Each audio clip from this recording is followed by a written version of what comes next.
नमस्कार। शनि साधना के हमारे इस कार्यक्रम में एक बार फिर आप सभी का स्वागत है।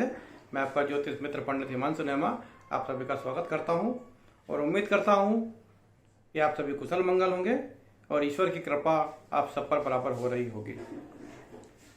लाल किताब के अनुसार सभी ग्रहों का प्रभाव और सभी ग्रहों के लिए क्या उपाय होना चाहिए, इस पर हम लगातार एपिसोड बना रहे हैं। आज के हमारे इस कार्यक्रम में हम आपको बताएंगे शनि की अष्टम भाव में स्थिति यदि आपकी कुंडली में है तो आपको क्या रिजल्ट मिलते हैं और क्या इसके अशुभ प्रभाव हैं, और शनि की अष्टम भाव में स्थिति के जो अशुभ प्रभाव हैं उसको कैसे हम अच्छा कर सकते हैं। तो यदि आपकी कुंडली में आप जब लग्न से गिनेंगे तो 8वें स्थान में जब शनि है तो देखिए शनि यहाँ पर शनि का ये मुख्यालय है, ये कह सकते हैं कि शनि का पक्का घर।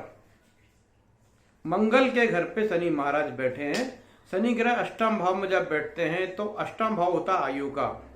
निश्चित रूप से आपको दीर्घायु मिलेगी।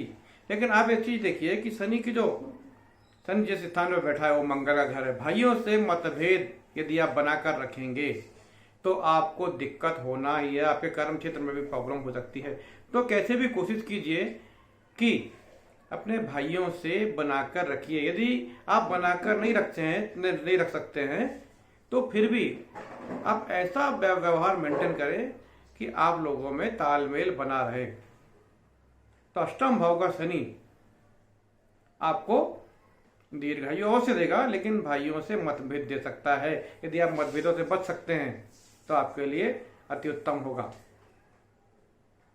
अब शनि ग्रह के जो 3 मित्र हैं, शनि के जो मित्र हैं बुध, शुक्र और राहु, यदि कुंडली में ये तीनों ग्रह अच्छे हैं तो 8वां शनि आपको अच्छे परिणाम देगा।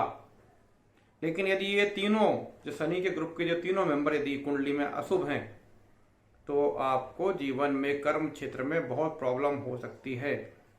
इसका ध्यान रखिए। तो सबसे पहले उपाय ये कीजिए कि आप एक चांदी का टुकड़ा अपने जेब में रखिए। दूसरी बात, जब भी आप बाथरूम में नहाने जाएं तो लकड़ी का एक पाटा उसमें बैठकर ही आप स्नान करें।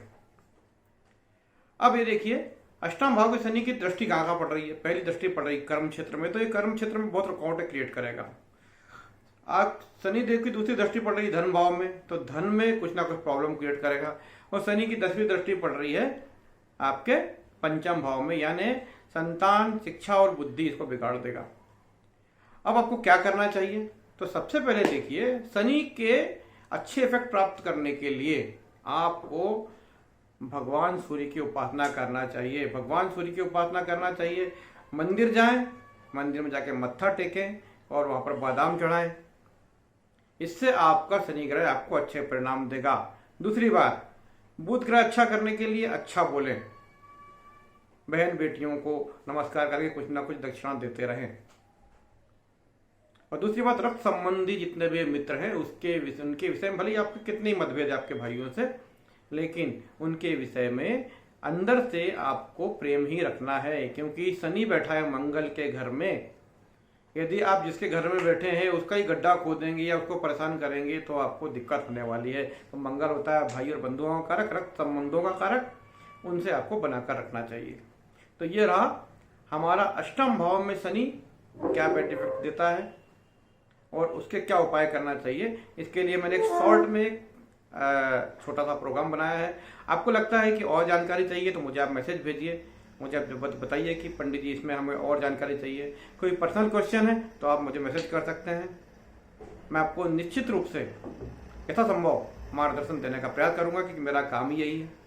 और भगवान का निरंतर स्मरण अवश्य करें, क्योंकि देखिए दुनिया वही चला रहा है। हमको तो थोड़ा सा ज्ञान प्राप्त हुआ है तो हम आपको मार्गदर्शन देते हैं, लेकिन यदि आप डायरेक्ट कांटेक्ट में रहें, परमात्मा हर जगह प्रकाश के रूप में व्याप्त है, तो आप भगवान का निरंतर स्मरण करते रहें, प्रकाशवान होते रहें, ऊर्जावान होते रहें। और आज इतना ही। मेरे चैनल को सब्सक्राइब करें, प्रमोट करें, ताकि हम अच्छी से अच्छी जानकारी आप तक पहुंचाते रहें। नमस्कार।